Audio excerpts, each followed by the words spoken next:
Hello everyone, this is Akshay. स्वागत करता हूँ आपका आपके अपने YouTube channel Advik education centre पर, जहाँ पर आज हम डिस्कस करने वाले हैं कि UP board class 10th Hindi का पेपर कैसा होने वाला है, किस तरह के क्वेश्चन आने वाले हैं, क्या क्या हमें करना है और किस तरीके से हमें पेपर को लिख के आना है। तो देखिए बेटा, स्टार्ट करते हैं। सबसे पहले हम गद्य की व्याख्या की। जो गद्य में जो व्याख्या इस बार आने वाले की जो ज़्यादा पॉसिबिलिटीज़ हैं, वो बेटा 3 या 4 में व्याख्या आपको बताऊंगा। इनमें से आपको ज़रूर मिलेगी पेपर में। जैसे कि पहली ये है कि विश्वास पात्र मित्र से बड़ी रक्षा रहती है। जिसे ऐसे मित्र मिल जाए उसे समझना चाहिए कि खजाना मिल गया है। स्वार्थपर मित्र जीवन की एक औषधि है। हमें अपने मित्र से यह आशा रखनी चाहिए कि उत्तम संकल्पों में हमें दृढ़ करेगी। तो बेटा ये वाली जो व्याख्या है, इस बार इस व्याख्या के आने की जो उम्मीद है वो बहुत ज़्यादा मुझे लग रही है। तो ये इस बार आ सकती है, तो आप लोग इसको तैयार कर लीजिएगा। एक व्याख्या बेटा ये है कि रोहतास दुर्ग के प्रकोष्ठ में बैठी हुई युवती ममता शोषण के तीव्र गंभीर प्रभाव को देख रही है। ममता विधवा थी, उसका यौवन शोषण के समान ही उमड़ रहा था। तो ये वाली व्याख्या भी इस बार आने की उम्मीद बहुत ज़्यादा हो रही है। ठीक, जैसे एक है, आज विज्ञान मनुष्य के हाथों में अद्भुत और अतुल शक्ति दे रहा है। उसका उपयोग एक व्यक्ति समूह के उत्कर्ष और दूसरे व्यक्तित्व और समूह के किनारे में होता ही रहेगा। तो इस ये व्याख्या भी आप लोग इसको एक बार बेटा पढ़ लेना, देख लेना किस तरीके से करना है।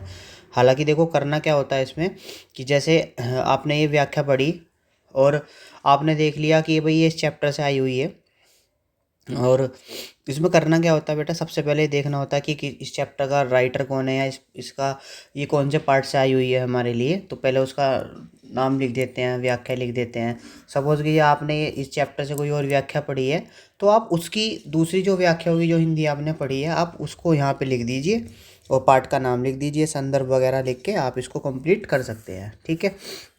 एक तो बेटा ये तो बहुत ही ज़्यादा इंपॉर्टेंट है, ईर्ष्या की बड़ी बेटी का नाम निंदा है। बेटा ये कई बार बोर्ड में रिपीट हुई है और इस बार इसके आने की संभावना बहुत ज़्यादा मुझे लग रही है। तो ये आ सकता है पेपर में। ठीक, उसके बाद है, ये हमने अभी गद्य की देखी थी, अभी हम पद की बात कर रहे हैं। पद में देखिए, ये वाला जो पैराग्राफ है वो कई बार आई है ये वाली। उधो जाहू तुम ही हम जाने, शाही तुम ही हो, को नहीं पठिया तुम हो बीच भुलाने। तो ये वाली व्याख्या बेटा काफ़ी बार पेपर में आई है और इस बार भी मुझे इसकी उम्मीद लग रही है कि पेपर में आपके सामने आपको दिखाई देगी। ठीक, पहले चैप्टर से ये आई हुई है, सूरदास जी का जो चैप्टर है।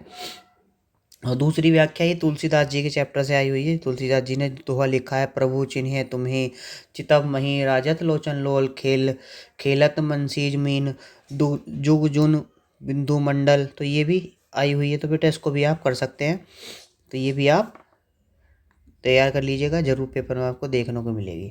अब बात करते हैं संस्कृत की व्याख्या की। तो बेटा संस्कृत में एक तो वाराणसी वाला चैप्टर जो है, ये बहुत ज़्यादा इंपॉर्टेंट है, इससे तो हर साल आती ही आती है। तो आप ये जो मैं पर्टिकुलर जो व्याख्या मैं आपको यहाँ पे शो कर रहा हूँ स्क्रीन पे, तो ये तो बेटा आनी ही आनी है। मुझे बहुत ज़्यादा इनकी प्रोबेबिलिटी ज़्यादा लग रही है इस बार कि ये आ जाए। और दूसरा है ये, निरंतर निश्चो तद्व खेद कूप कदापि। ये जो दोहा है, इस दोहे की भी व्याख्या करने के लिए पेपर में इस बार आ सकती है। ठीक, और ये है भारतीय संस्कृति चैप्टर जो उसमें है संस्कृत में हमारे पास। तो वहाँ से भी ये वाली व्याख्या या तो ये आएगी या वाराणसी वाली आएगी। श्लोक तो मुझे ये लग रहा है कि इसी की ही आ सकती है पेपर में, वाराणसी वाले में और भारतीय संस्कृति वाले में इस बार ये व्याख्या आपको देखने को मिल सकती है। ठीक, एक ये श्लोक है, इस श्लोक की भी हिंदी आपको पेपर में देखने के लिए मिलेगी। तो आप ये 4 टॉपिक इस संस्कृत से तैयार कर लीजिएगा, जरूर आएगा। ठीक, और हास्य रस या करुण रस, इसमें से एक रस आप तैयार कर लेना, कोई भी दोनों में से चॉइस आती है। तो आप हास्य रस या करुण रस को वहाँ पे लिख के आ जाना। ठीक, उत्प्रेक्ष अलंकार की बहुत ज़्यादा संभावना है, इस बार उत्प्रेक्ष आ जाए। उत्प्रेक्ष के साथ आप बेटा एक और छोटा सा तैयार कर लेना, रूपक अलंकार। रूपक भी इस बार उत्प्रेक्ष और अलंकार में मुझे 50-50 लग रहा है। तो इन दोनों में ही आप तैयार करना, या तो उत्प्रेक्ष आएगा या रूपक अलंकार आएगा। रोला शॉर्ट है तो कम चांस है इस बार आने के, तो आप रोला इसमें तैयार कीजिएगा अच्छे से।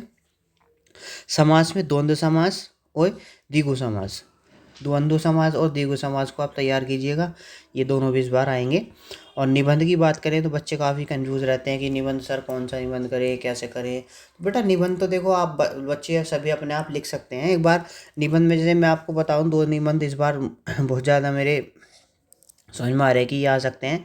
एक तो बेटा ये भारत में आतंकवाद पर निबंध आएगा, और एक जनसंख्या वृद्धि, ये क्या समस्या और क्या समाधान है। तो बेटा ऐसे लिखने के लिए आप एक बार जो भी क्वेश्चन बैंक आप पढ़ रहे हो वहाँ पे एक बार इसको रीडिंग लगा लीजिए ऐसे को, और फिर उसे अपनी लैंग्वेज में आप वहाँ पे लिख देना। पत्र की पत्र जो है मोहल्ले की सफाई के लिए आपको नगर निगम को पत्र लिखना है, तो ये पत्र इस बार आ सकता है। अच्छा बेटा इसमें जीवनियाँ रह गई हैं, जीवन परिचय। तो जीवन परिचय में जो इस बार चांस है, गद्य से जो मुझे उम्मीद लग रही है इस बार, एक तो जयशंकर प्रसाद, जयशंकर प्रसाद आ सकता है इस बार।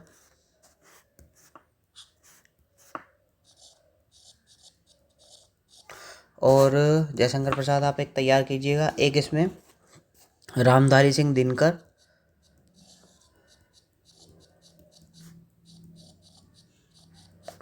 ये आ सकती है इस बार।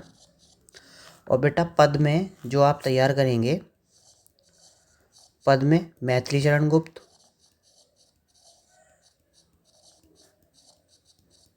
मैथिली शरण गुप्त आ सकती है।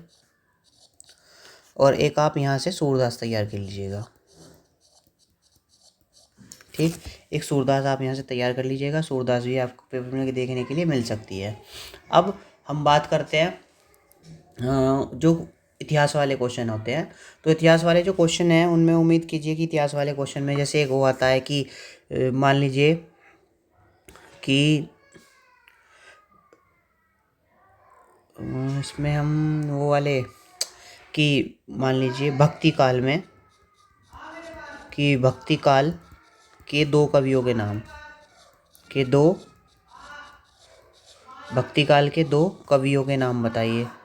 इस टाइप का क्वेश्चन आपको देखने को मिलेगा। रचना वाले तो मिलते ही हैं, जैसे कि मान लीजिए तितली किसकी रचना है, तितली रचना किसकी है। तो बेटा जो आप ये वाले जो टॉपिक है कि इतिहास जो है हमारे हिंदी का, वो आप जो आर्ट साइड वाले बच्चे होते हैं जो केवल हिंदी होती है, आप उनकी हिंदी हिंदी से इस इतिहास को तैयार करें। वहाँ से क्वेश्चन आने की बहुत ज़्यादा प्रोबेबिलिटी होती है, सामान्य हिंदी से क्वेश्चन कम ही मिल पाते हैं। और जो हिंदी है केवल उस हिंदी वाले क्वेश्चन बैंक को आप पढ़ें, वहाँ से आपको क्वेश्चन जरूर देखने के लिए मिलेगा। सामान्य हिंदी वाले बच्चे वही हिंदी पढ़े। और रचना जीवनी कैसे लिखनी होती है बेटा, जीवनी देखिए, जीवनी लिखने से पहले आप क्या करेंगे, सबसे पहले ऊपर एक टेबल बना लेंगे, उसमें क्या लिखेंगे नाम। जैसे मान लीजिए हमें महादेवी वर्मा की जीवनी लिखनी है, तो उनका नाम लिखा महादेवी वर्मा। फिर उनका जन्म लिखना है, जन्म कब हुआ, डेट लिख देंगे उनकी हम। उसके बाद जन्म स्थान, उनका जन्म कहाँ पे हुआ था। उसके बाद शिक्षा, उनकी क्या क्या शिक्षा थी। और फिर उसके बाद उनकी रचनाएं, उन्होंने क्या क्या रचना लिखी हैं। ठीक, उसके बाद उनकी मृत्यु।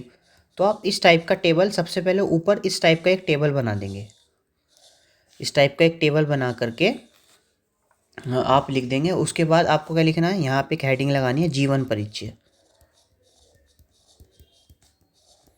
ठीक, जीवन परिचय में आप लिख देंगे जो भी आप याद करेंगे। उसके बाद साहित्यिक सौंदर्य,